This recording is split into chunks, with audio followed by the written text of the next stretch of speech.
The Portland Trail Blazers have reached an agreement with general manager Joe Cronin on a multi-year contract extension to keep Cronin in control of the Portland Trail Blazers organization. Now, we don't have details on how long this extension is for. All we got was a multi-year contract extension for Joe Cronin. Do you have how many years it is? Yeah, but... Yes and no? Yes and no. All right. I do, but... All right. All right. It gives the organization stability. It does moving forward, and there's a lot of moving parts here. And there's a lot of people that aren't happy with Joe Cronin being retained as the general manager. It's kind of crazy, I think. I have been very critical of some of the moves that the organization has made. I've been critical of some of the things that Joe Cronin has said, including we are going to go after it post All-Star break and go after the play-in.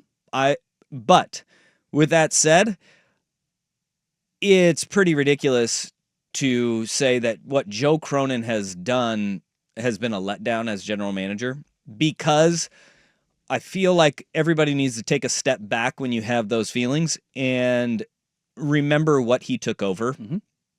And what he took over was a team that contractually was an absolute disaster. There was no cap space. There was no... Draft assets were all tied up, and he's had to untangle that as well as he can. Okay.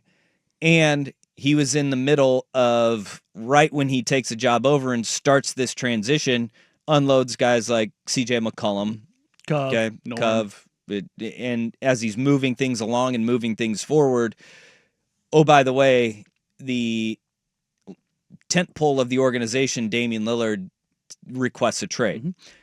I don't think that move, and you know this to be a fact, that move was not tied to Joe Cronin personally or what he was doing as general manager.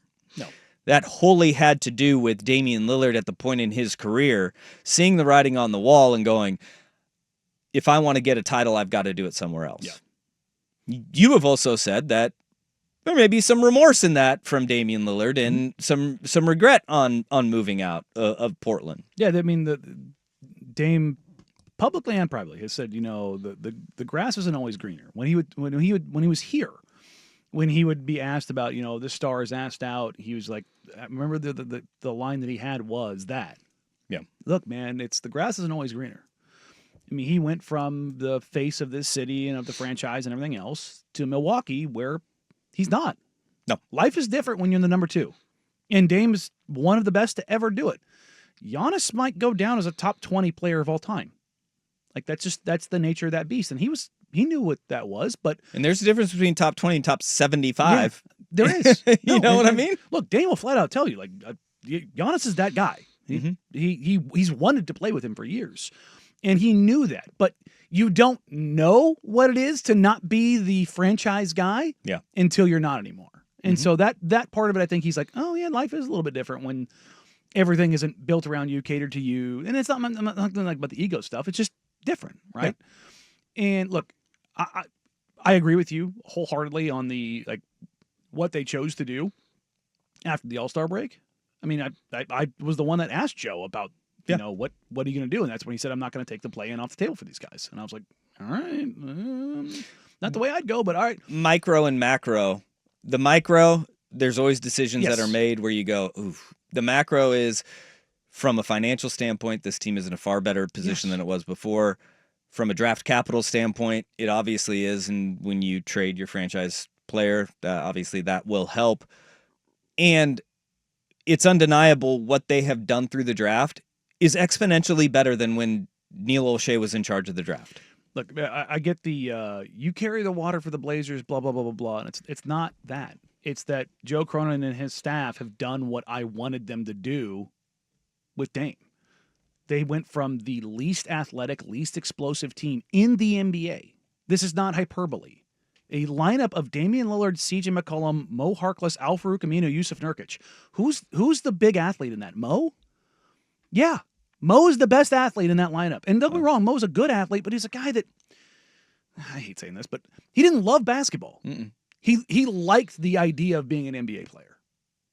That's what it was. Like, was he fine as a replacement level guy? Yeah, sure. I got no problem with Mo in that regard, but he was never like the guy. Well, when you would get an engaged Mo Harkless, it was a different player. But that was so few and far between. Sure. And that was the issue with it. That was a big issue. Now they have quite literally the biggest team in the league.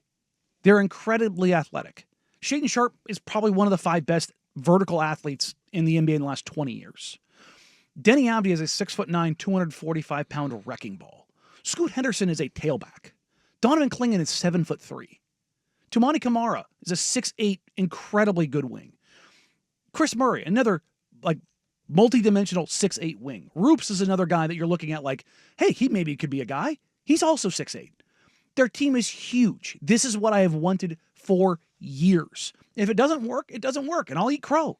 But the reason that I sing Joe's praises is because he's doing the things selfishly that I wanted them to do. And the second they deviate from that, then I'll beat him over the head for it. But what they've done, what transaction that he has been a part of, do you disagree with? The one that I get immediately is, well, they got rid of Norm and Cove for nothing. That was purposeful. Yeah, but that was also tied into the financial mess that the organization was in untangling the S-web, as I've called it for years, that was created by the previous regime. Okay, you were going to take some losses in transactions, because it was so bad. Because the goal was to clean the books. Now, there is some validity to you could have gotten more from Damian Lillard in that trade.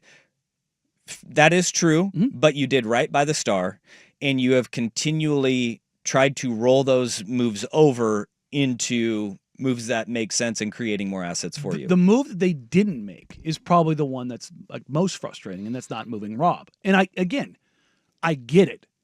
After being around Rob, I get it. But now you're seeing the injuries are going to probably preclude him from being a tangible asset that when you made the transaction originally, if you had flipped him immediately, what that would have done for you. Would have helped tremendously. Because multiple teams would have been interested in Rob. Okay, now you move into, all right, what does this look like moving forward? Because although I can disagree with some of the moves that Joe Cronin has done on a smaller scale, the large scale, I think he has done a really good job of putting pieces into place that can be competitive.